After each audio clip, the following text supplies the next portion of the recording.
Akala natin sa Pilipinas lang ang may mga nakawan at mga snatcher. Pero sa ibang bansa o sa ibang mga bansa ay uso din ito. Kaya kailangan natin magdoble ingat kapag magta-travel tayo sa abroad, lalo na kung ang bansang pupuntahan natin ay hindi natin kabisado. Tulad sa naranasan ng isang kababayan natin na sumakay ng tren sa Holland at inilagay niya ang kanyang bag sa kanyang tabi, ngunit nawala lang sandali ang kanyang atensyon sa kanyang bag, pero paglingon niya dito ay wala na ito sa tabi niya. Hi guys, so ganito pala nangyari guys. So nung time na yun nawala yung gamit ko dito, pumupo ganyan. Tapos ang ginawa ko is nilagay ko yung bag ko dito, ganyan. Dito ako nakaupo, dito. Tapos ginanon ko lang yan guys, ginanon ko lang yan. Tapos nilagay ko yung ano dito, yung gamit ko pa ganyan, ganyan. Tapos yung bag ko nakaganyan lang siya. Tapos nung maghinto na yung bus o yung train, may kumatok sa akin sa likod. Tinanong niya ako kung ship hole na ba yun. Sabi ko hindi. So pag alis ng train, pagtingin ko dito, wala na yung bag ko. Tapos ngayon may nakaupo ko dyan, tinanong ko siya, yung lalaki. Sabi niya hindi daw niya napansin. Tapos marami siyang sinabi sa akin na ay punta ka na lang sa ganito, ganyan. Wala na. Tapos sinanap ko sa ilalim, pumunta ako doon. Wala talaga. Kaya ngayon ang gagawin ko, hindi ko na ito i-ano dyan, dito ko na ito ilagay. So para sure ako, yung gamit ko dyan ilagay para hindi talaga mawala na. Magiging aware na ako sa lahat. Yun lang guys. So ingat kayo lagi guys pag sumakay kayo ng train guys. So pupunta ako sa Dinha ngayon. Ayan, okay, so thank you so much guys and God bless po. May isang kababayan din tayong nagbahagi ng kanyang karanasan sa bansang Spain na hinablot naman ang kanyang kwintas. At buti na lang ay hindi ito napigtas. Uy! Abron! Sa puta, tío.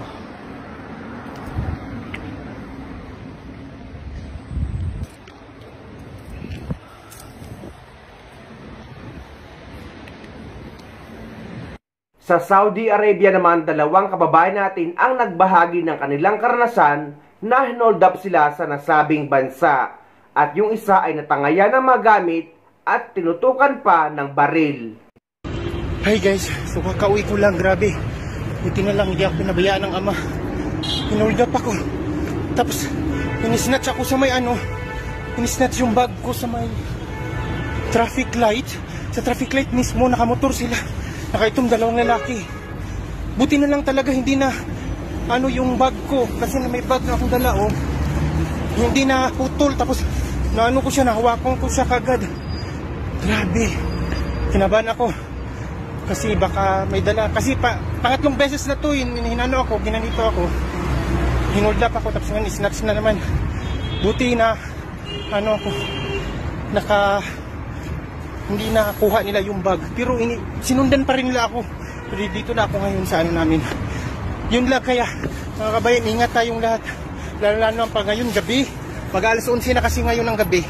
Daming snatcher dito. Guys, ito yung lugar kung saan ako ini-snatch yung bag ko nung nakaraang gabi. So dyan ako nakatayo, yan. So ito kasi na part, madilim yan dyan na part pag gabi. So dito talaga kami dumadaan kasi nandyan lang sa unahan yung bus station at saka metro station. So dadaan talaga kami dito kasi yung bahay namin, dito ako banda, dito ako nakatayo.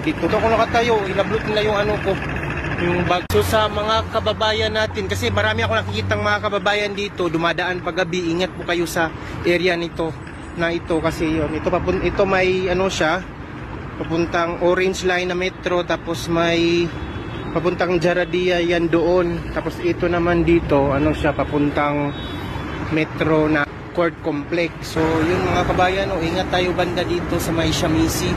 Kasi yun nga, ang daming mga pala talaga dito, siguro nag-aabang sila sa mga bibiktimahin nila. So yun lang, ingat kayo mga lahat mga kabayan. Hello mga idol, ito ay isang real talk to ang sinasabi ko sa inyo ngayon. Kahapon nangyari sa akin ay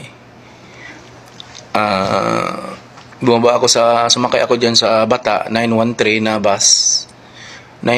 bus. So papasok yan papuntang Olicia. So pagdating ko sa Olicia, yung lugar na yan ay parang parang private na lugar ba, yung mga residential. Tapos walang katao-tao, naglakad ako, tapos sinalubong ako ng dalawang nakamotor, di ko alam, naglalakad pa rin ako, bumamalik sila doon, hinawakan ako, hinabot yung bag ko, at saka tinutukan ako ng baril. Hindi ko alam kung totoong baril yun, pero talaga palagi kung totoo talaga yun mga idol. Pero ngayon, nang nakuha na nila yung gamit ko, nandoon lahat, cellphone. Mabuti itong cellphone ko na isa, naiwan. Kaya sa lahat ng mga OFW dito sa Riyadh, huwag maglakad na mag-isa. Huwag pumunta sa mga lugar na gabi na yung lugar na walang katao-tao. Kasi uso talaga dito ngayon sa Riyadh ang yung huldaapan. Kahit dyan sa Bata ngayon, kahit araw, mga huldaapan ngayon.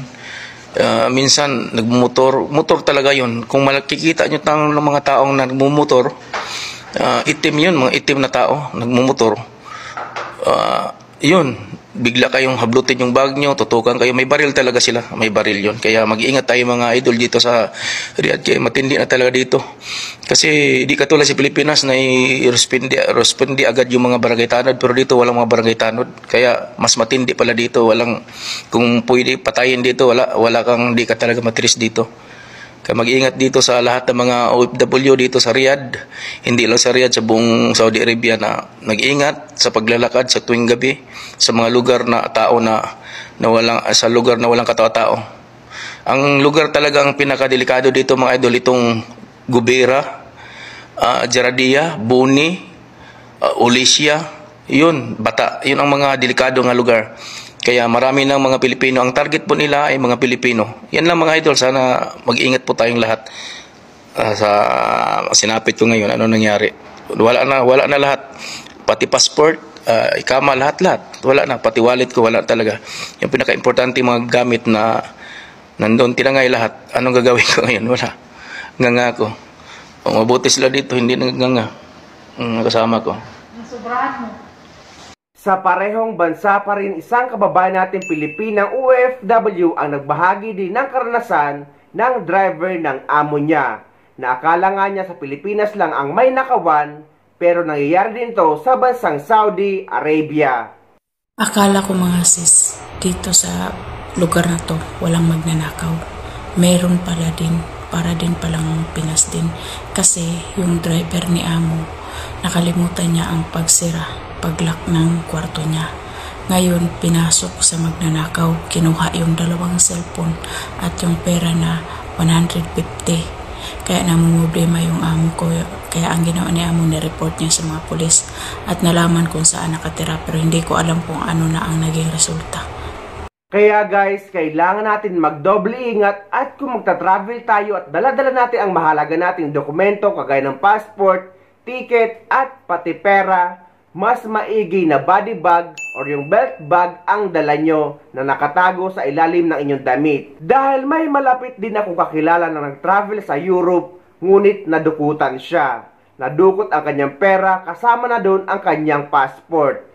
At ang ending ay pumunta siya sa Philippine Embassy para humingi ng tulong para mabigyan siya ng travel document at para makauwi sa Pilipinas. At nagpatulong din siya sa mga kababayan doon dahil wala nga siyang pera or naubos ang perang dala niya na nadukot ng mga kawatan. Yan naman ang pinapasalamat ko dito sa United Arab Emirates or sa gobyerno ng UAE. Dahil mahigpit sila sa seguridad ng mga turista at mga nagtatrabaho dito. Dahil puwera sa langis at ginto, isa ang turismo sa pangunahing income ng UAE. Kaya mahalaga sa kanila ang public safety.